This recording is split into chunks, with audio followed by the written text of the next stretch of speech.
Hello guys, welcome to Expert College. आज graph theory के series का लेक्चर नंबर 4 है और इस लेक्चर के अंदर अभी हम टाइप्स डिस्कस कर रहे हैं ग्राफ थ्योरी की।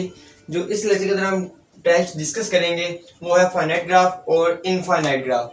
फाइनाइट ग्राफ और इनफाइनाइट ग्राफ के अंदर हम डिफरेंस देखेंगे कि इनमें जो मेन डिफरेंस है वो किस बात का है। अगर हम फाइनाइट ग्राफ की बात करें कि जो फाइनाइट ग्राफ होता है वो क्या है। फाइनाइट ग्राफ आप कह सकते हैं graph having finite number of vertices and edges. क्या फाइनाइट, लिमिटेड, अनलिमिटेड की बात नहीं हम कर रहे, लिमिटेड की बात कर रहे हैं कि जो नंबर ऑफ वर्टिसेस और नंबर ऑफ एजेस है एक ग्राफ के अंदर, जो कोई भी ग्राफ हो उसके अंदर जो नंबर ऑफ वर्टिसेस और नंबर ऑफ एजेस है उनके नंबर्स क्या होने चाहिए, स्पेसिफिक होने चाहिए, फाइनाइट होने चाहिए, एक लिमिटेड के अंदर होने चाहिए। यानी अनलिमिटेड नहीं हो सकते, इनफाइनाइट नहीं हो सकते, एक फाइनाइट होने चाहिए।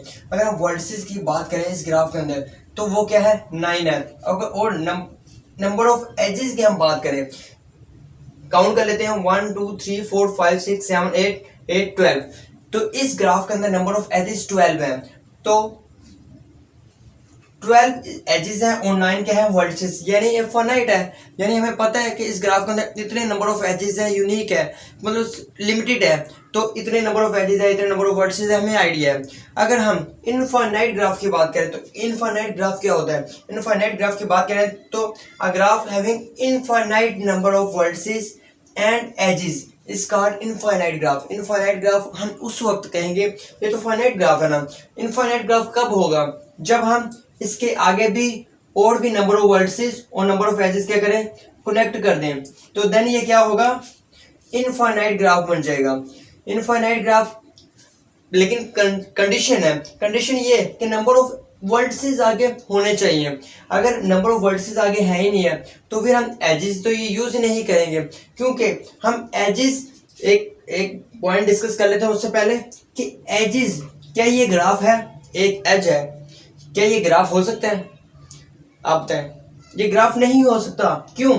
क्योंकि ग्राफ के अंदर वर्टिसेस का होना जरूरी है, एजेस का होना कंपलसरी नहीं है। एजेस ना भी हो तो देन भी वर्टिसेस हो, ग्राफ हो सकता है, लेकिन एजेस का होना जरूरी नहीं है, कंपलसरी नहीं है। अगर हम इधर हम वर्टिसेस कनेक्ट कर दें तो अब ये ग्राफ है, क्योंकि ग्राफ के अंदर वर्टिसेस का होना जरूरी है, एजेस का होना जरूरी नहीं है, कंपलसरी नहीं है।